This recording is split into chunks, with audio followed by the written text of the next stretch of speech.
এবার আসবো 2025-এর বৃশ্চিক রাশির জাতক জাতিকার কেমন কাটবে। বৃশ্চিক রাশির জাতক জাতিকাদের 2025 একটা ভীষণ বড় ট্রান্সফরমেশন লাইফে নিয়ে আসবে।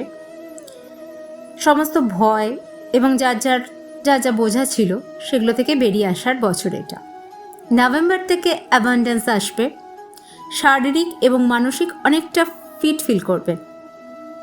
এই বছর বই পড়ুন, যোগা করুন, মেডিটেশনও করুন। কেরিয়ারে গ্রোথ আসার সম্ভাবনা আছে। নেম ফেম অ্যাচিভ করবেন, কিন্তু যেটা করবেন না সেটা হচ্ছে কোনো ব্যাপারে ওভার কনফিডেন্ট হবেন না। নিজের দৃষ্টিভঙ্গি অন্যের ওপর চাপিয়ে দেওয়ার চেষ্টা করবেন না।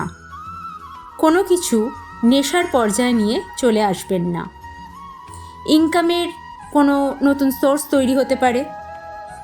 কাউকে কিছু বলার আগে 5 বার ভাববেন। রিলেশনশিপের মধ্যে ম্যাচুরিটি আর কমিটমেন্ট রাখার চেষ্টা করবেন। এবছর যেটা করণীয় সেটা হচ্ছে প্রত্যেক দিন হনুমান চালিসা পাঠ করবেন, রূপো পড়ার চেষ্টা করবেন অথবা রূপোর গ্লাসে জল খাওয়ার চেষ্টা করবেন।